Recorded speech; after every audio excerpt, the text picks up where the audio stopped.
Good morning, dear students. Chapter number 4, quadratic equations, exercise number 4.3, in which today we will start with the question number 7. The difference of a square of two numbers. दो numbers के square का difference हमें दिया हुआ है 180. Okay, the square of a smaller number is 8 times the larger number. Okay, so square of a smaller number, तो सबसे पहले तो स्मॉलर नंबर हम सपोज कर लेंगे. स्मॉलर नंबर सपोज x है. यहाँ पे क्या लिखा है? Square of the smaller number, square of the smaller number is equal to 8 times larger number. Okay, so square of smaller number is equal to what? 8 times larger number, ऐसा हमें दिया हुआ है. तो अभी guys square of the smaller number वो हमें particular mention है कि x है. ओके, स्मॉलर नंबर x है तो x का स्क्वायर, स्क्वायर लिखा है ना, इसके लिए स्मॉलर नंबर का स्क्वायर मतलब कि x का square is equal to 8 multiply by larger number. Okay dear students, so हमें लार्जर नंबर क्या मिलेगा? x square divide by 8 is equal to larger number. Right, most time पे क्वेश्चन नहीं है डियर स्टूडेंट्स. तो ये हमें लार्जर नंबर मिला. क्या मिला? Larger number. ओके, अब देखो यहाँ पे डिफरेंस दिया हुआ है. डिफरेंस 180 दिया हुआ है. डिफरेंस किसका दिया हुआ है गाइस? लार्जर नंबर के स्क्वायर, मतलब कि ये larger number x square divide by 8 है, उसका स्क्वायर माइनस स्मॉलर नंबर का स्क्वायर मतलब कि x का square is equal to 180. Okay, is equal to 180. Therefore, power का पावर, पावर का मल्टीप्लीकेशन x रेज टू 4, 2 2 जा 4 होगा ना, right? Okay, is it visible? 8 का स्क्वायर होगा 64 minus x square is equal to 180. Now 64 LCM लेंगे dear students. तो 64 x square पूरे के नीचे 64 आएगा, वो इस साइड जाएगा तो 180 के साथ मल्टीप्लाई हो जाएगा 64. So x raise to 4 minus 64 x square. अब ये कितना है? 11520 आएगा. कितना आएगा? और ये इस साइड आएगा तो 11520 माइनस हो जाएगा इज इक्वल टू 0. अब यहाँ पे आपको फैक्टर्स निकालने हैं. तो 11520 है डियर स्टूडेंट्स. ओके, क्या है? 11520. आंसर कितना लाना है हमें? हमें आंसर लाना है 64 आना चाहिए और मल्टीप्लिकेशन हमारा आना चाहिए कितना? 11520. तो इसके आप फैक्टर्स निकालोगे तो आप चेक कर लो. 114 मल्टीप्लाई बाय 80 करके देखो. 0 8 1 8 9 10 11 11520 हो गया. मतलब कि x रेज टू 4 माइनस 64 के फैक्टर्स क्या होंगे? Minus 114 x square plus 80 x square. क्यों ऐसा किया? माइनस प्लस माइनस होगा, 144 में से 80 जाएगा तो 64 आएगा और बिगर वैल्यू की साइन माइनस, बराबर उस तरह से. तो इज इक्वल टू 0 हो गया. अब देखो ये दोनों में से एक्स स्क्वायर कॉमन निकलेगा तो यहाँ पे बचेगा एक्स स्क्वायर, यहाँ पे बचेगा 144. ओके, प्लस 80 कॉमन तो यहाँ पे x square minus 144 is equal to 0. अभी यहाँ पे कोई कोई लोग ऐसा भी करते हैं कि भाई एक्स रेज टू 4 है तो x square is equal to y कह दो और दूसरा इक्वेशन इसके ऊपर से बनाओ. बट ऐसा कुछ नेसेसरी नहीं है, बराबर. आप करना हो तो कर सकते हो. देखो डायरेक्टली यहाँ पे आंसर आ जाएगा. एक्स स्क्वायर माइनस 144 कॉमन लिया ना हमने गाइस, तो यहाँ पे बचा एक्स स्क्वायर, ये प्लस है तो plus 80 is equal to 0. Okay, अब देखो मतलब क्या हुआ, x square minus 144 is equal to 0 होगा, otherwise x square plus 80 is equal to 0 होगा। ओके, सो यहाँ पे एक्स स्क्वायर की वैल्यू कितनी आएगी, 144, और यहाँ पे एक्स स्क्वायर की वैल्यू आएगी -80, +80 इस साइड जाएगा तो कितना हो जाएगा, -80, राइट। बट यहाँ पे आप देख सकते हो गाइस कि कभी भी किसी का भी स्क्वायर नेगेटिव हो सकता नहीं है, तो हम क्या लिखेंगे, x square does not equal to -80, therefore हम एक्स स्क्वायर की वैल्यू क्या लेंगे, 144। तो अभी आपको पता है गाइस कि भाई स्क्वायर रूट कितना होता है 144 का, 12। बट यहाँ पे स्क्वायर में से जब भी आप स्क्वायर रूट करो तो एक बार प्लस लोगे, एक बार माइनस लोगे, बराबर। तो फर्स्ट कंडीशन, एक्स की वैल्यू 12 लेते हैं, मतलब कि प्लस लेते हैं, बराबर। एक्स की वैल्यू क्या लेते हैं डियर स्टूडेंट्स, प्लस लेते हैं।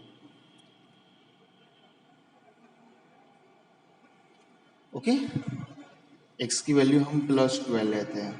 तो लार्जर नंबर क्या होगा, लार्जर नंबर हमने फाइंड किया ना, हमने क्या इक्वेशन लाया, एक्स स्क्वायर अपॉन 8। तो 12 का स्क्वायर अपॉन 8 मतलब कि 144 अपॉन 8, आंसर आएगा 18।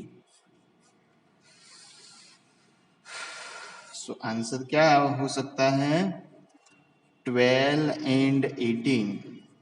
अब दूसरा क्वेश्चन देखो, अगर x की वैल्यू हम लेते हैं -12, ओके, -12 लेते हैं, तो देखो लार्जर नंबर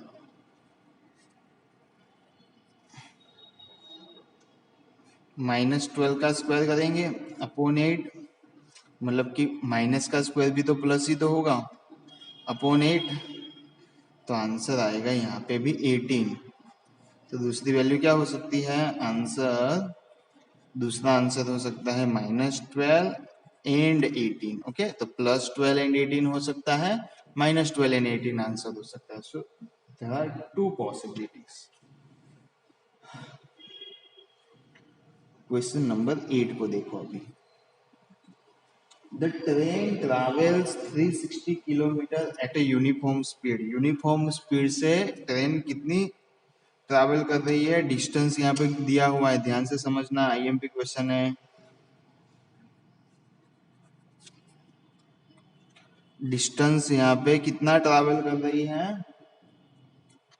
360 किलोमीटर। ओके, दूसरा यहाँ पे गिवन है, if the speed had been 5 kilometre per hour more, मतलब कि स्पीड बढ़े, 5 किलोमीटर पर आवर स्पीड बढ़े।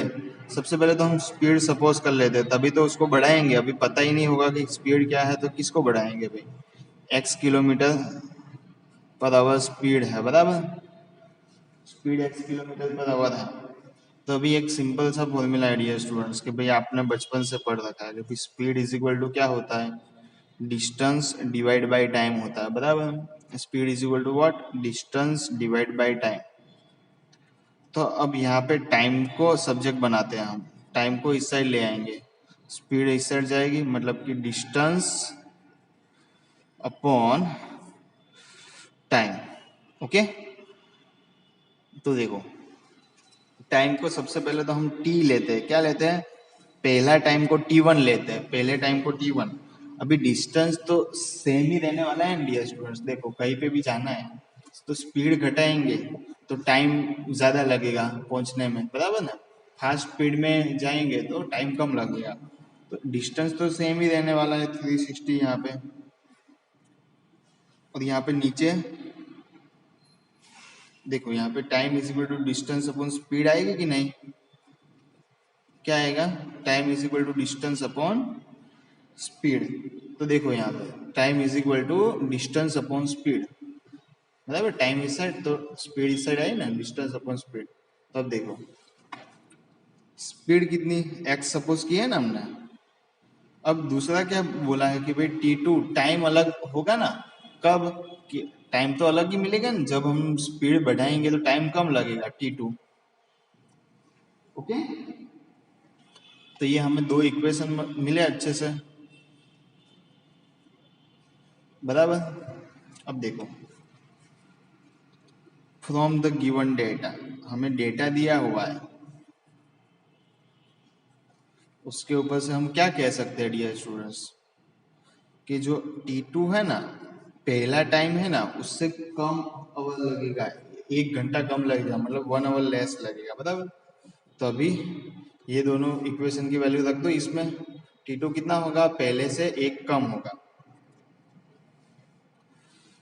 Therefore, फ्रॉम इक्वेशन नंबर, हमने इसको इक्वेशन लिखा है मैंने, equation number 1 and equation number 2, equation number 1 and equation number 2 के ऊपर से हम क्या कह सकते हैं, T2 की जगह रख दो आप 360 divide by x plus 5, T1 की जगह पे रख दो 360 डिवाइड बाई एक्स, और यहाँ पे -1।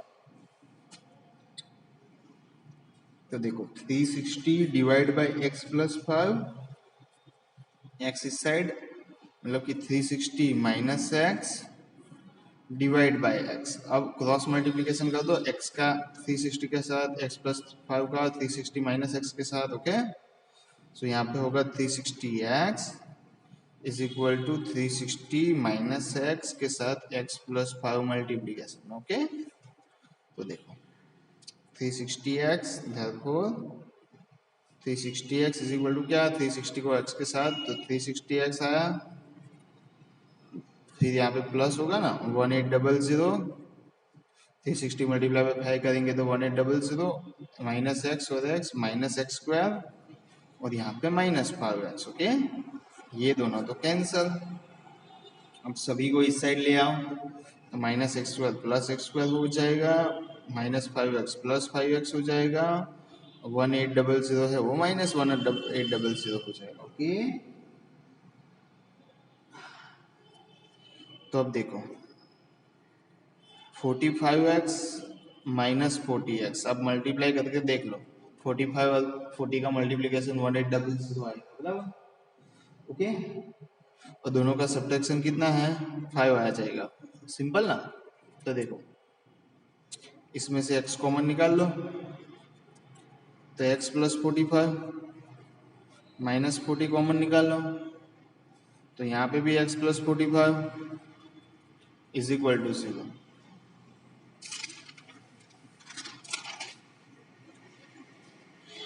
x प्लस 45 और is equal to 0, x plus 45 is equal to 0, और x minus 40 is equal to 0। तो x की वैल्यू क्या होगी, -45 होगी, अदरवाइज x की वैल्यू होगी +40, बराबर। पर स्पीड कभी नेगेटिव तो हो नहीं सकती, therefore हम x की वैल्यू क्या ले लिए स्टूडेंट्स, 40 किलोमीटर पर आवर। आपको यूनिट खास लिखना है, अदरवाइज मार्क्स ज़्यादा होंगे तो हाफ मार्क्स आपका एटलीस्ट काट लेंगे, बराबर। तो स्पीड का जो भी यूनिट है, पर्टिकुलर कोई भी सम में यूनिट मेंशन करना नेसेसरी है, ओके। सो नेक्स्ट वीडियो में हम एक्सरसाइज नंबर 4.4 को डिस्कस करेंगे। Thank you.